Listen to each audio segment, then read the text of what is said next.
संरक्षण देना बंद करो, बच्ची सोई हुई थी और उसे उठा करके ले जाया गया और उसके साथ उनके स्तन काट लिए जाते हैं। उनके प्राइवेट पार्ट्स पर चाकू के निशान होता है और वह नहीं है, उनको आराम करने की जगह नहीं है। कलकत्ता में क्या हुआ, वो मेडिकल डॉक्टर जो है थक गई और सेमिनार हॉल में ही सो गई। क्यों इतना ज़्यादा काम लिया जाएगा? सुना कि जिस प्रकार आसाराम राम रहीम को सरकार पैरोल पर रिहा करते रहती है और जिस तरीके से सारी घटनाओं में सरकार पहले लिपापोती करने का प्रयास करती है, घटनाओं को दबाने का प्रयास करती है। भाकपा माले एक बार लड़े चलो, महिलाओं के हक अधिकार सुरक्षा के लिए भाकपा माले एक बार लड़े चलो। आज पूरे बिहार में हम लोग यह भाकपा माले की ओर से, एपवा की ओर से, छात्र संगठन, इनकलाबी यूथ ऑर्गेनाइजेशन की ओर से यह प्रतिवाद मार्च निकाल रहे हैं, क्योंकि हम लोग देख रहे हैं कि पूरे देश में जिस तरह से बलात्कारियों को राजनीतिक संरक्षण दिया जा रहा है, वो कलकत्ता में के साथ जिस तरह से बलात्कार करके हत्या कर दिया गया, उत्तराखंड में नर्स के साथ बलात्कार किया गया, मुजफ्फरपुर के पारू में दलित बच्ची को घर से उठा करके उसके साथ जघन्य घटना की गई। इन घटनाओं पर जितनी भी निंदा की जाए वो कम है। इसलिए हम लोग यह मांग कर रहे हैं, घर हो या कार्यस्थल हो, तमाम जगहों पर यह सरकार जो है सुरक्षा देने में नाकाम रही है, वो चाहे दिल्ली की सरकार हो चाहे राज्यों की सरकार हो। इसलिए हम यह मांग करना चाहते हैं कि जिस तरह से सड़क और कार्यस्थल पर भी महिलाओं के साथ जो हिंसा हो रहा है, हत्या हो रहा है, बलात्कार की घटनाएं हो रही है, उनकी सुरक्षा की गारंटी की जाए। इन घटनाओं का कारण आप क्या समझते हैं, क्यों हो रही है इतनी ज़्यादा घटनाएं पूरे प्रदेश में, पूरे देश में? इसलिए हो रहा है कि वो समझ रहे हैं, क्योंकि हम लोगों ने देखा था कि जिस तरह से 2012 में घटना घटी थी निर्भया कांड वाला, उस समय भी बलात्कारियों के साथ पूरे देश के लोग विरोध में खड़े थे। इस बार भी बलात्कार और हिंसा के खिलाफ में पूरे देश के लोग सड़कों पर आए हुए हैं और यह मानना है कि इन बलात्कारियों को कहीं न कहीं राजनीतिक रूप से संरक्षण दिया जाता है। इसलिए हिंसा करने वाले लोग सोचते हैं कि हमें कुछ नहीं होगा। लेकिन नीतीश कुमार क्या यहाँ पे संरक्षण दे रहे हैं क्या? बिल्कुल, हम तो देख रहे हैं कि पारू गांव में रात में 12 बजे झोपड़ी में बच्ची सोई हुई थी और उसे उठा करके ले जाया गया और उसके साथ उनके स्तन काट लिए जाते हैं। उनके प्राइवेट पार्ट्स पर चाकू के निशान होता है और वहाँ का प्रशासन अभी तक वहाँ कोई जांच नहीं जाती है और बैठे बैठे बयान देती है सरकार, वहाँ की प्रशासन कि लड़की के साथ किसी तरह का कोई मतलब यौन हिंसा नहीं हुआ है। यह साफ जाहिर होता है वो मुजफ्फरपुर में सांसद है, विधायक है, उनके पास ना कोई प्रशासनिक पदाधिकारी जाकर के आया है।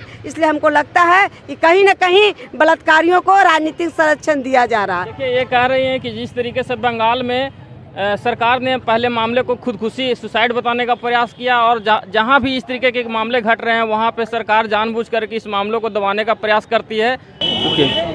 क्या बोलेंगे भैया?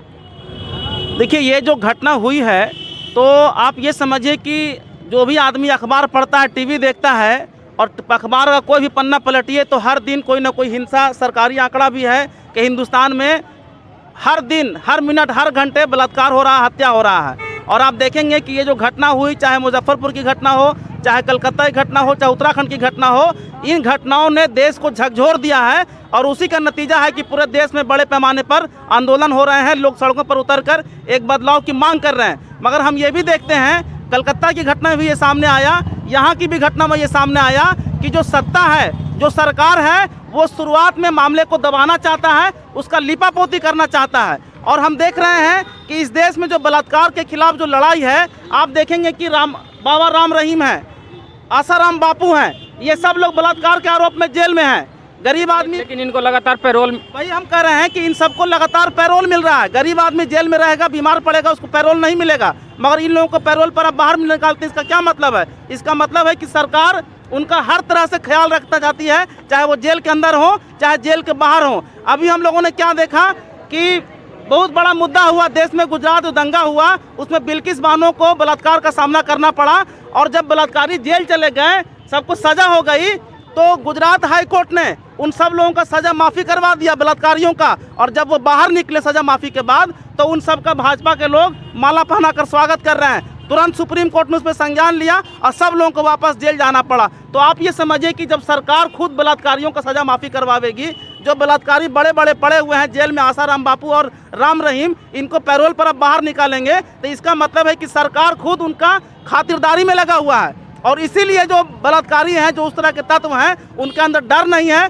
उनके अंदर खौफ नहीं है, और लगातार इस तरह की घटनाएं हो रही हैं। मगर आज जहां पर देश खड़ा है, हम लोग यहां पे खड़े हैं, कल हजारों हजार लोग यहीं से मार्च किए, और वो लोग एक मुकम्मल बदलाव और एक आर पार की लड़ाई के लिए तैयार हैं कि बहुत हुआ, अब महिलाओं, बेटियों और बच्चियों के साथ हम लोग हिंसा और बलात्कार या किसी भी तरह का उनके साथ अत्याचार एकदम नहीं सहेंगे। और सरकार को चाहिए, केंद्र सरकार को, सिर्फ बड़ी बड़ी बातें हो रही हैं, नारा चल रहा है बेटी बचाओ बेटी पढ़ाओ और ये और वो, मगर हालात क्या है?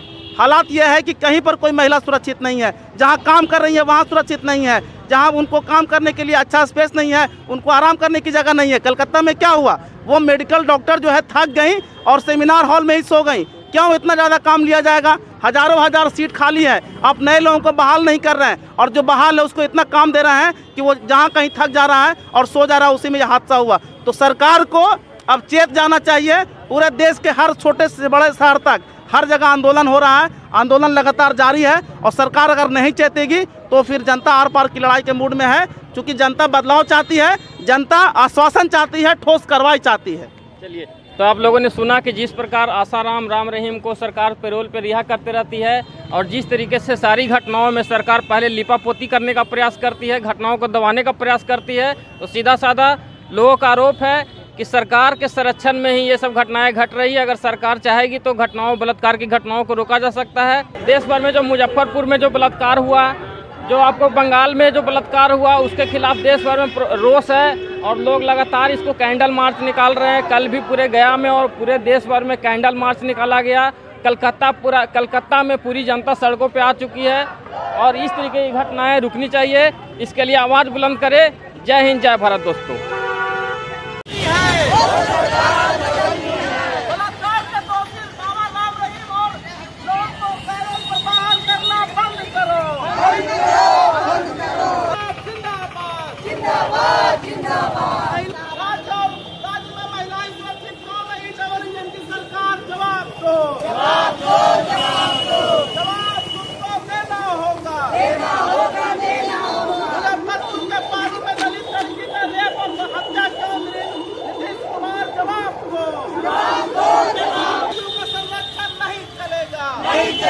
नहीं चलेगा। गाँव के लिए सुरक्षित माहौल बनाना होगा।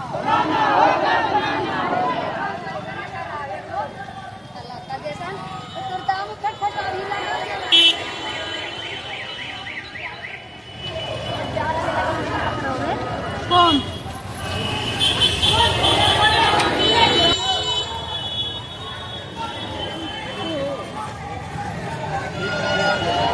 को संरक्षण देना बंद करो।